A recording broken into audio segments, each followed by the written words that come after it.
अंधेरा सोने वाला है, सवेरा ढूंढने वाले, सवेरा होने वाला है, सवेरा होने वाला है।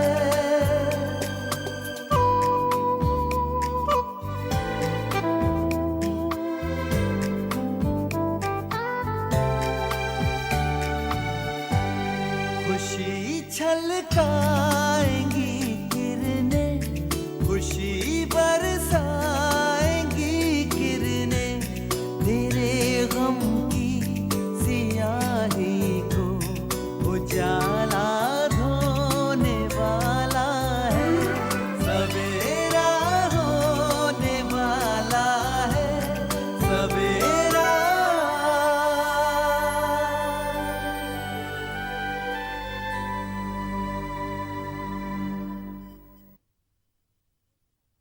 ये शबाना है, हामिद की बीवी।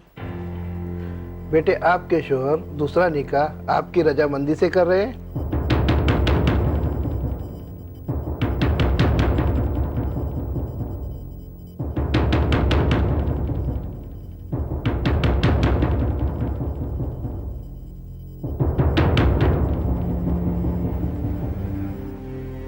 जी, मुझे कोई एतराज नहीं। तो ठीक है सकीना जी, आप आपकी सहूलियत के मुताबिक निकाह की तारीख तय कीजिए। जी बेहतर है, इस महीने की 25 तारीख ठीक रहेगी। क्यों हामिद? जैसा आप बेहतर समझे। मौलवी साहब, निकाह आप ही करवाएंगे। अच्छा, तो मैं चलता हूँ। खुदा हाफिज। खुदा हाफिज। अभी मैं भी आया।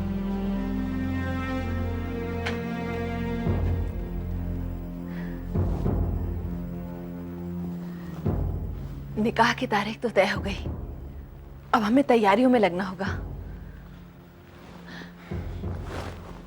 हामिद, शगुफ्ता को तो निकाह की तारीख की खबर कर दे। शबाना, तू ही शगुफ्ता को फोन करके इत्तला कर दे। जी।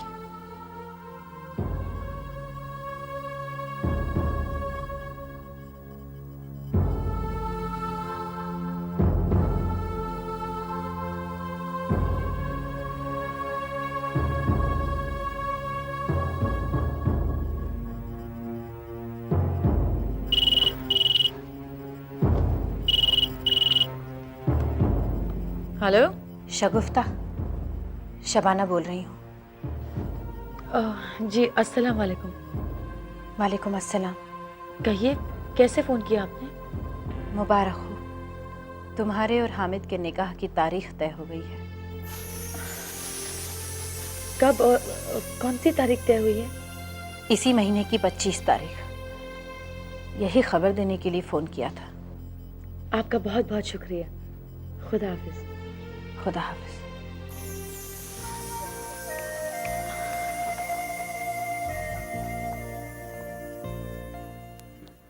क्या खबर लाए हो महबूब? हुजूर, कल रात में मैंने शगुफ्ता का पीछा किया था। फिर क्या हुजूर, आधी रात को वो घर से बाहर निकली और उसके घर के बाहर एक टैक्सी खड़ी थी हुजूर। टैक्सी में बैठी और सीधे रवाना हो गई शहर से दूर, शहर के बाहर। मैंने हुजूर उसका पीछा किया। एक जगह में देखता क्या हुजूर, सुनसान इलाके में उसकी टैक्सी रुकी और टैक्सी से उतरी नहीं, फिर मुड़ वाली टैक्सी आगे बढ़ गई। उसके बाद? उसके बाद हुजूर टैक्सी सीधे शहर के अंदर एक होटल था, उसका क्या नाम था उसका, हाँ वो डिलाइट पैलेस ऐसे कुछ करके, उसकी कॉफ़ी शॉप में गई, वहाँ कॉफ़ी पी, फिर बाहर निकली, टैक्सी में बैठ के फिर घर वापस। महबूब, कॉफी शॉप पर जो उसने कॉफी पी वो किसी से मिली थी वहां ना? और वहां जहां उसने टैक्सी रुकवाई थी वहां भी किसी से नहीं मिली हुजूर। ताज्जुब है, शगुफ्ता इतनी रात गए कॉफी पीने तो नहीं निकली होगी और न तफरीह करने। हाँ हुजूर, मैं तो सोच रहा था वो जरूर अपनी अम्मी से मिलने जा रही। मुमकिन है महबूब उसे इस बात का इल्म हो गया हो कि तुम उसका पीछा कर रहे हो। मुमकिन है हुजूर, लेकिन हुजूर मैंने एहतियात तो पूरी बरती थी। लेकिन शायद आप ठीक कह रहे हैं, उसे इल्म हो गया था, तभी वो सुनसान इलाके में टैक्सी से बाहर नहीं उतरी, मुड़वा के सीधे आगे बढ़ गई, मुझे गुमराह करने के लिए कॉफी शॉप गई, फिर वापस घर। एक मिनट महबूब। महबूब, शगुफ्ता की अम्मी उसी इलाके में होंगी जिस इलाके में उसने टैक्सी रुकवाई थी। हमें उसी इलाके में उसकी तलाश करनी चाहिए। दादी जान अब्बू कब आएंगे?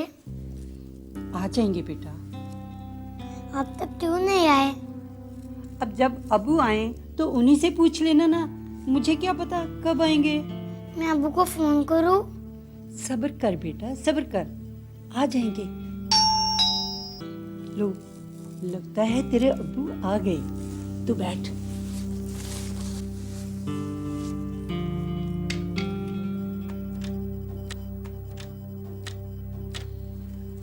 अस्सलाम वालेकुम अम्मी। वालेकुम सलाम।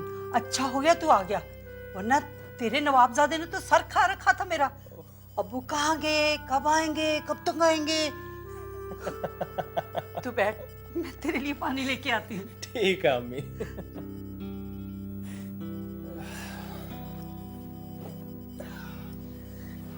कैसा है मेरा बेटा? अब्बू आज आपने इतनी लेट क्यों की? सॉरी बेटा, दफ्तर में बहुत काम होता है। मेरी चॉकलेट? चॉकलेट? हाँ, अरे भाई कहाँ है फरहान की चॉकलेट? ये रही। थैंक यू अब्बू। You are welcome my son. अब्बू आज अम्मी आई थी हमसे मिलने। क्या?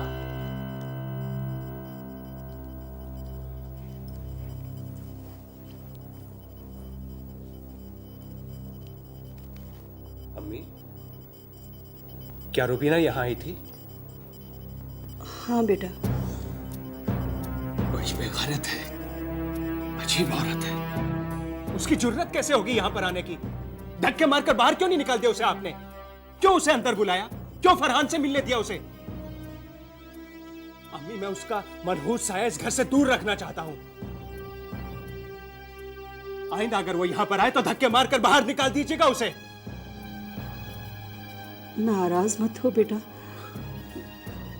दरअसल बात यह है कि रुबीना को यहाँ शाहीन लेके आई थी। क्या?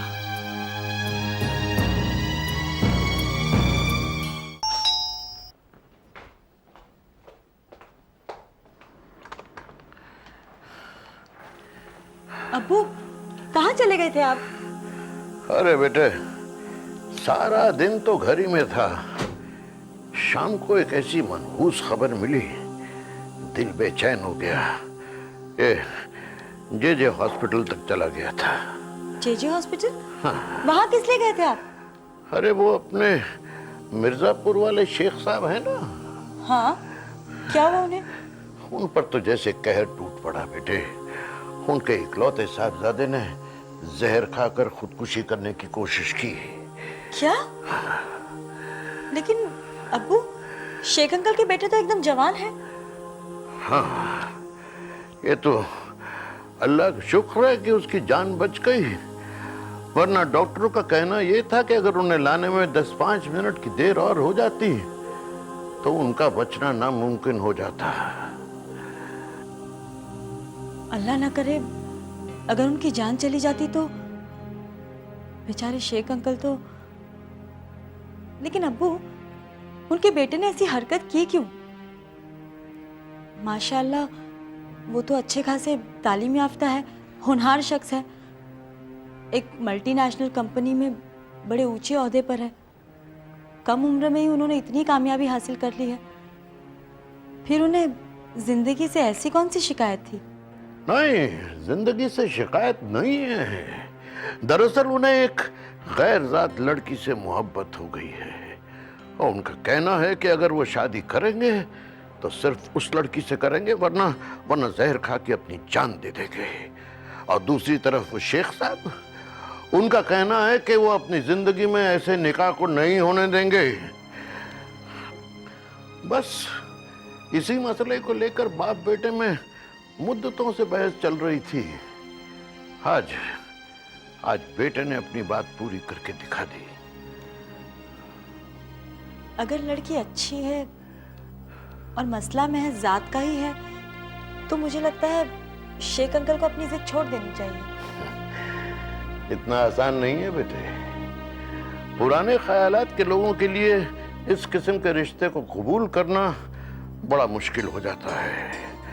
और मैं तो कहता हूं कि वालिदैन को अपनी इकलौती औलाद से इतनी छोटी सी उम्मीद रखना ये कोई बहुत बड़ी बात नहीं है। अब औलाद को भी तो चाहिए ना कि अपने वालिदैन के जज्बात की कदर करें। खैर, हम लोग इस बहस में क्यों पड़ गए हैं? नहीं, बस मुझे तो शेख की सूरत देखकर तरस आ गया था। दुआ करता हूं कि अल्लाह उस बच्चे को जिंदगी बख्शे और अकल दे।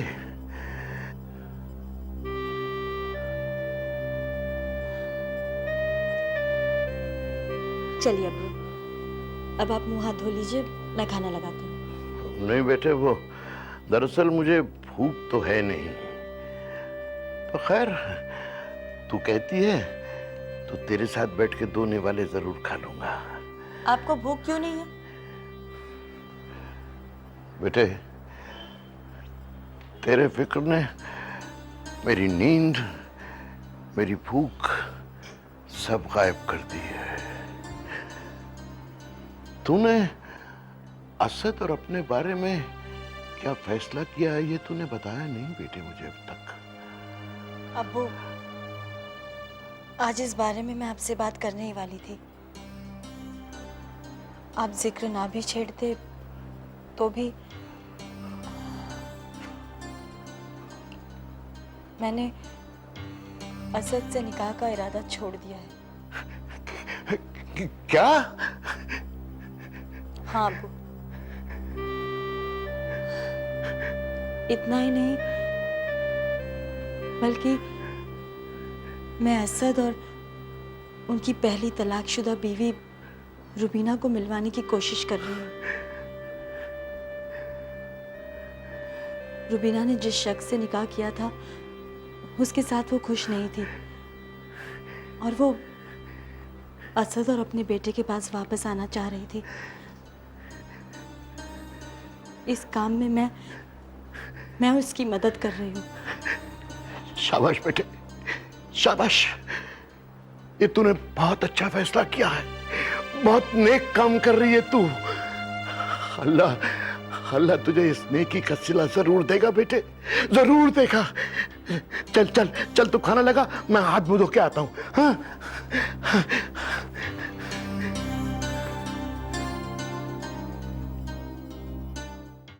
शाहीन बहुत नेक लड़की है बेटा। उसने रुबीना की तकलीफ को, उसके दिल की हालत को अच्छी तरह समझा है और फैसला किया है कि रुबीना को किस बात की तकलीफ है अम्मी? कैसी तकलीफ है? और शाहीन कौन होती है किसी भी तरह का फैसला करने वाली? रुबीना को अपनी गलतियों का एहसास है बेटा, और गलतियां किसी इंसान से नहीं होती। तेरे और रुबीना के बीच में जो कुछ हुआ उसकी अकेली जिम्मेदार रुबीना नहीं थी। अम्मी, लगता है उसके नकली आंसुओं ने आपके दिल में उसके लिए हमदर्दी पैदा कर दी है। हाँ, ये बात तो सही है। मेरे दिल में उसके लिए हमदर्दी पैदा हो गई है और वो हमदर्दी के लायक भी है। वो वापस आना चाहती है, तेरी और फरहान की जिंदगी में वापस आना चाहती है बेटा। उसके चाहने ना चाहने से कुछ भी नहीं होगा अम्मी, कभी नहीं होगा। उसे हमारे सहारे की जरूरत है, क्योंकि जिस आदमी के साथ उसने निकाह किया था उससे वो अब ऊब गई है, उससे वो तलाक चाहती है। इसीलिए उसे आजकल हमारी याद आ रही है। बेटा, एक दफा, सिर्फ एक दफा ठंडे दिमाग से सोच कि सारा कसूर। नहीं अम्मी, नहीं। रुबीना की इस घर में वापसी नामुमकिन है। अब वो इस घर में कभी नहीं आ सकेगी। और खुदा के वास्ते आप उससे हमदर्दी मत जताइए, उसे इस घर में मत आने दीजिएगा, फरहान से मत मिलने दीजिएगा। अम्मी, उसके दिखावे के आंसुओं पर मत जाइएगा। वो हमदर्दी के नहीं, सिर्फ और सिर्फ हमारी नफरत के लायक है।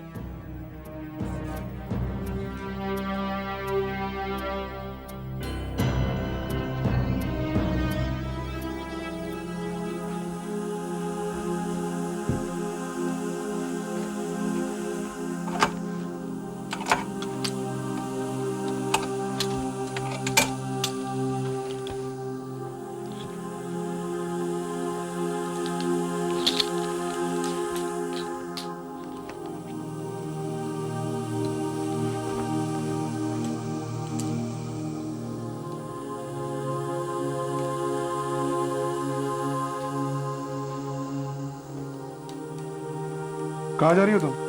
कहीं नहीं। कमाल है, सामान पैक कर रही हो और कह रही हो कहीं नहीं जा रही। इसका क्या मतलब? घर से बाहर कहीं नहीं जा रही। तो फिर सामान क्यों पैक कर रही हो? ये कमरा खाली कर रही हूँ। मतलब? मैंने ऊपर अम्मी के बगल वाला कमरा खाली करवा लिया है। अपने रहने का बंदोबस्त कर लिया है उसमें। मैं वहीं शिफ्ट कर रही हूँ। तो तुम अब उस कमरे में रहोगी? ये कमरा तो खाली करना ही पड़ेगा ना मुझे। निकाह के बाद इस कमरे पर शगुफ्ता का हक होगा। तुम चाहो तो रह सकती हो यहीं इसी कमरे में। पहला हक तो तुम्हारा ही है ना। शगुफ्ता कहाँ रहेगी? वो मैं आप परेशान ना हो। ये कमरा छोड़ने में मुझे कोई शिकायत, कोई तकलीफ नहीं है। बल्कि मैंने तो अपनी जिंदगी की सबसे कीमती चीज शगुफ्ता के साथ बांट ली है। और जिस दिन मैंने ये फैसला किया था, उसी दिन मैं ये भी जान गई थी कि अब मुझे न सिर्फ ये घर बल्कि अपनी जिंदगी में और भी बहुत कुछ शगुफ्ता के साथ बांटना होगा।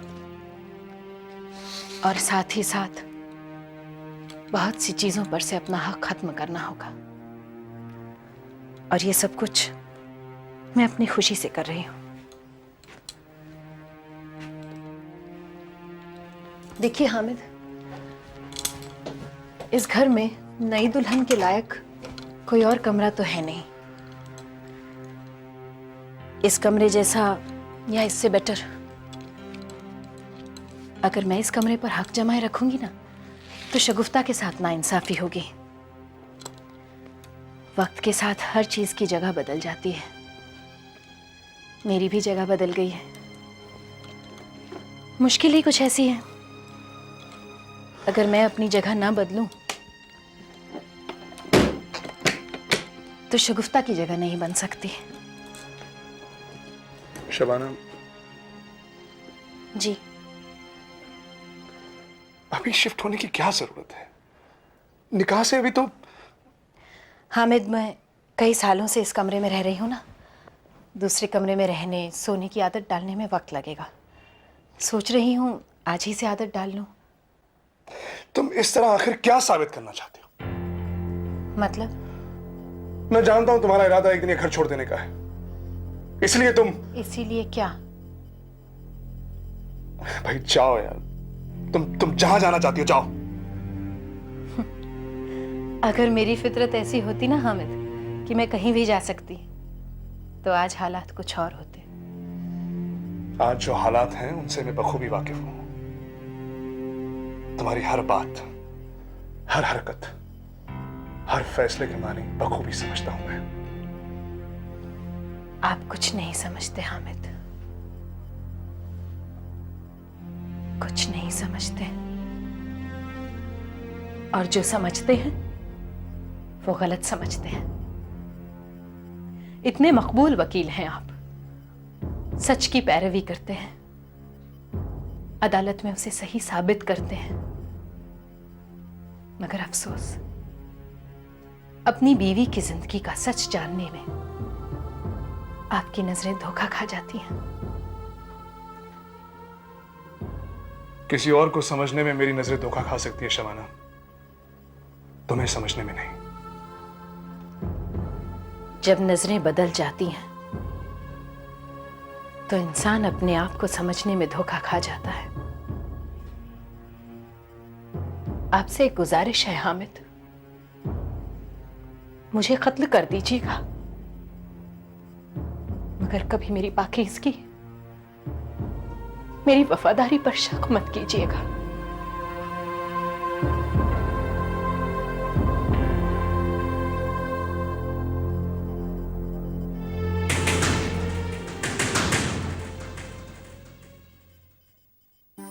समेटा रात ने दामन, अंधेरा सोने वाला है, सवेरा ढूंढने वाले, सवेरा होने वाला है, सवेरा